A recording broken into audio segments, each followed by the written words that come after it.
Hi.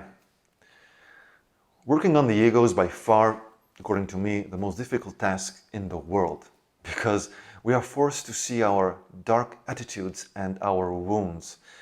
And to do this, it takes a lot of patience and observation, humbleness and love. But above all, the courage to face the pains forgotten or buried in the past. The ego places thousands of mental traps in which we are identified and which do not show us the damage we cause to ourselves and to others, often unknowingly or involuntarily. This can happen. Frequently that's the case, right?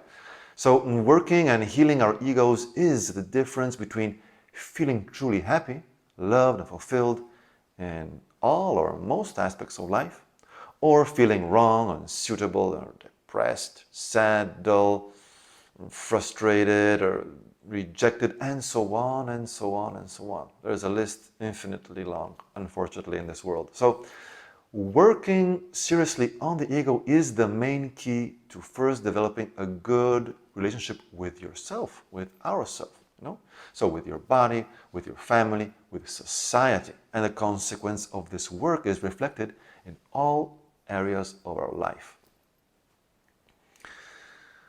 But unfortunately, from my personal experience, I almost always see that the ego work is not fully done or healed as it should, naturally, because it's so hard.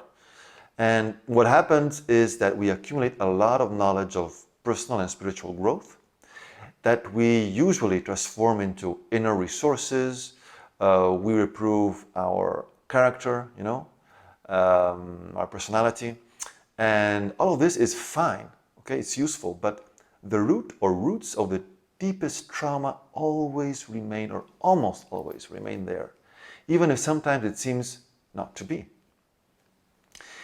Healing those is the hardest part because it's the most painful, ingrained, and hidden in the human psyche.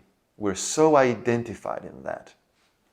So that is why I would like to pass you a very simple method of identifying the ego in us. Just remember one rule, and it is this. Any annoyance we feel belongs to our ego, and it is not us. It is not who we are. I repeat, okay? So any annoyance that a behavior, action, or something around us gives us belongs to the ego. Because, our higher self, the true self, does not feel annoyance because it is pure love. It has such wisdom and patience and knowledge, humility and compassion that is beyond all human matters. And it is this awareness that we must aim to reach, because that is who we are, not the limited ego. So let's take now an example with a nuisance, okay, with an annoyance. We are in a group of friends, and there's a person who always focuses all the attention, and we feel annoyance because of that. First of all, we must recognize that the annoyance is linked to our experience instead of projecting it out as annoyance to the person who enjoys all its attention. The ego always does that, projects outside, giving the responsibility outside of itself. So then we must try to identify the emotion, which probably in this case is envy, and this could be linked to low self-esteem, right?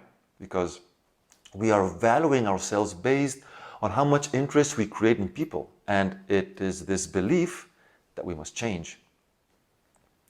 And if the thought arises like, okay, but that person also has a problem since she always has to focus all the attention, right? Okay, I understand where the question comes from, but then I'll answer it like this. It could be, but this type of thinking does not help us heal our ego. On the contrary, it is an attempt by the ego to also find a fault in the other outside himself at the same level. So he wants to level out with the others, doesn't want to feel inferior, even when we are right and this defect exists in the other person. Let's focus on ourselves, because by healing us, that defect will no longer bother us. And how do we know if we have healed this piece of our ego? Well, when we find ourselves in the same situation and we no longer feel discomfort but harmony, we feel part of the group and we also start a conversation or speak when we feel like doing so, or maybe when we have lost interest in that type of attitude, as we have healed it inside of us and we begin to attract other types of friendships. Who knows? But you're free from it. The important thing is, in this process, is to be honest with ourselves.